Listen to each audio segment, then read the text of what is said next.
मनीष पत्रकार तोरा कहा औकात बतिया करे चप्पल खोर कुत्ता कहीं के 2023 में तोरा बाप के राज बावे 2025 में तोरा एगो वीडियो दिखावे आइल बानी। बर्दाश्त जब नइखे होल तब दिखावे आइल बानी, लेकिन पूरा देखे वीडियो के पूरा वीडियो। ठीक बा बतावा तनी कि बात का बा है वीडियो के। तो वीडियो के बात ये बा कि मनीष का सबके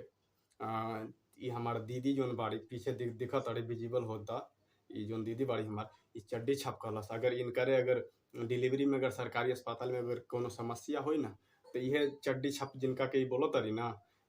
यही चड्डी छप जैसन पत्रकार जो है आवाज उठावेला तब इनका इलाज वगैरह सम टाइम से होला और सही तरीका से होला। आज चड्डी छाप कहा तारी तोरा के पता बा चड्डी छाप के करा कहा तारू बोला का ले बात हरू कुछ ले ले बा अरे दीदी बारू सामान बा देवी बारू प्रणाम बा ठीक बा मजाक ना कहता नहीं। लेकिन हमार जो रिएक्शन रहेला ना जो आदमी के खातिर तो हम मुंह पे आके क्या ऑन कैमरा बोल देवे नहीं। अगर हमरे घर में दीदी रहते ना तो मजाक ना कहता नहीं कि दीवार से लड़ा देती हम माफ करिए। लेकिन फिर भी यार ऐसा आदमी के साथ इतना गंदा बात बोलल सही बा का? हाँ और यहो बोलो तनी समस्तीपुर के हैं हम ठीक बा समस्तीपुर के हैं कंफ्यूज मत हो लोग का दे देवेला तोरा ई कंफर्म कहता नहीं कि तोहर बच्चा जोन बा सरकारी स्कूल में पढ़त हुई प्राइवेट में पढ़ा दे का तेजस्वी बोला है जोन हेडफोन तू खरीद ले बारू ना कान में लगा के बोला तारू वो हेडफोन पे टैक्स लागल बा। टैक्स है जोन माइक खरीदनी है ना में टैक्स लागल बा। जोन कैमरा से वीडियो बनता ना में टैक्स लागल बा ठीक बा। वो टैक्स के पैसा लेके 1600 करोड़ रुपया के पुल उड़ा देला हवा में। सोचा का बोलल जाई वो आदमी के ना कोचल जाई तू छोड़ देबू। अरे ई प्लेनेट के बारू की ना तू ई पहले बोला हमके तो नहीं लागत कि तू अर्थ के बारू हमरा तो लगता मरकरी बिना से अइलू तू यहाँ ना जियलू। हाँ बोला सोशल मीडिया नहीं खेलौकत कहाँ रहेलू बोला। अब कुछ ज़्यादा ना कहें अब कुछ बोल दें तो बिना मतलब में विवाद हो जाए एगो अलग हमरा वजह से कंट्रोवर्सी हो जाए खातिर कुछ ज़्यादा ना बोलें। दीदी बारू ठीक बा लेकिन ये सब बोलल सही नहीं खे ठीक बा। कै गो बारू तोरा जैसन कै गो आदमी हुई बोलो 10 गो उससे ज़्यादा तो ना हुई। लेकिन एक बात कहें और जब मनीष का सबके रैली उली हुई ना तो वैजा मत जइह तू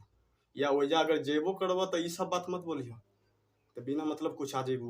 वहाँ कौन वहाँ सब पागले जाला सब मनीष के पागल बनावल पागल ठीक बात तो ये सब बात बोलल सही नहीं के। अब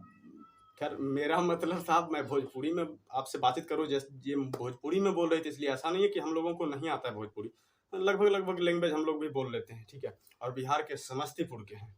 इस वीडियो के बारे में आप क्या कहते हैं कमेंट में बताना। और मेरी दीदी के बारे में कुछ ज़्यादा उल्टा सीधा नहीं बोलना क्योंकि औरत हैं औरत को हम लोग सभी लोग सम्मान करते हैं इसलिए ज़्यादा कुछ नहीं बोलेंगे। हो सकता है इनको कोई चढ़ा बढ़ा दिया हो बहका दिया हो कुछ पैसा पे जो है इनको चढ़ा दिया हो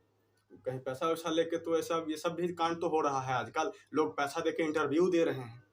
सोचिए तो और क्या हो सकता है। खैर ज़्यादा कुछ नहीं बोलेंगे आइए आपको जरा वीडियो दिखाते हैं हमारी दीदी क्या बोली है। ये कहाँ की है मुझे नहीं मालूम मैं कहाँ की हूँ कहाँ का हूँ ये इनको नहीं मालूम। आइए आपको के तोरा औकात तुमका सामने खड़ा होकर बतिया देवे के तेजस्वी के तेज प्रताप के तोरा औकात नहीं के सामने अपना बाप के बनई ते मुख्यमंत्री बनबे तोरा कौन वोट दी दे कुत्ता सियार बिलाई कौन वोट दी दे पत्रकार हो गईले आ मुख्यमंत्री ना पढ़ौलन तुमकर लड़का मुख्यमंत्री बालो ते आँखी से देखत रे तोरा देख के बहुत सपना बावे चोर कहीं के भोंडुआ मनीष पत्रकार चट्टी छाप कहा के भोंडुआ रे ते उनके लोग सामने बतिया के तोरा औकात बावे ते बतिया लेबे चट्टी छाप मनीष पत्रकार तोरा कहा औकात बतिया करे चप्पल खोर कुत्ता कहीं के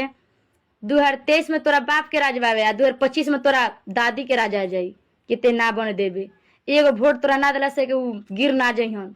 तोरा पता बानू तोरे एगो वोट से ना उ जीतेलन ते एगो वोट ना दे सकेलिस सब लोग वोट दी तोरा ना दिला से चोर कहीं के मिली जुली सरकार भइल बड़े छोटा मनीष पत्रकार कहीं के चट्टी छाप कहा के ते ऐसा ऐसा आदमी से बतिया दे चट्टी छाप तोरा औकात में उनका मुख्यमंत्री रोकला से रोक देवे के औकात बात रोक के देखाओ धमकी देते रे सामने से आके बतिया ले तोरा अगर तोरा औकात बता सामने से बतिया ना रे चप्पल खोर ए चट्टी छाप कहा के चट्टी छाप कहा के अपन मनीष पत्रकार ढेर बनत रे एगो लड़की तोरा कैसन भोंडुआ मोगा सब बनल से तोरा तो लाज ना रह तो जियल धीर कार बा मर जाए के चाहे तोरा तो बात बतिया चलत रे भौड़ुआ कहीं के तोरा औकात तुमका सामने खड़ा होकर बतिया देवे के तेजस्वी के तेज प्रताप के तोरा औकात नहीं के सामने से तनी बाढ़ क ले तब तोरा के बताइलू लाइटेम कबो जरी जानता रे नू 2023 में मुख्यमंत्री ना बने 2023 में बने 2025 में रही ते समझ देख लिए जिंदा रहिए तो देख लिए आंख में तोरा बालू पड़ल बावे भौड़ुआ कहीं के मौगा मौगा मनीष पत्रकार बा भौड़ुआ बा मौगा रे भौड़ुआ मनीष पत्रकार चप्पल खोर ए जूता खोर पिटाए से चप्पल से पिटाए चप्पल से सामने बा तो करखई हाड़ी से मारे जा तोरा के हमनी के एंग ना मारे करखई हाड़ी टिक रख में से मारे तोरा का बड़ाम दे जे अइबे तो सामने तोरा का मारे जा 2025 में अगर नेता ना बन देबे तोरा का चप्पल से पीटे जा हमनी के पक्का बा मारे ने तोरा का देख लिए के मारे जा जे अइबे तो सामने तोरा का मारे जा 2025 में अगर नेता ना बन देबे तोरा का चप्पल से पीटे जा हमनी के पक्का बा मारे ने तोरा का देख लिए के मारे जा अपना बाप के बनई ते मुख्यमंत्री बनबे तोरा कौन वोट दी दे कुत्ता सियार बिलाई कौन वोट दी तोरा के हमार तो बच्चे तोरा के वोटवा तोरा के वोटवा के खड़ा ना होके देती कुत्ता कहीं के चट्टी छाप कहा के बात बतिया तरह हमार तो बच्चे तोरा के वोटवा तोरा के वोटवा के खड़ा ना होके देती कुत्ता कहीं के चट्टी छाप कहा के बात बतिया तरह।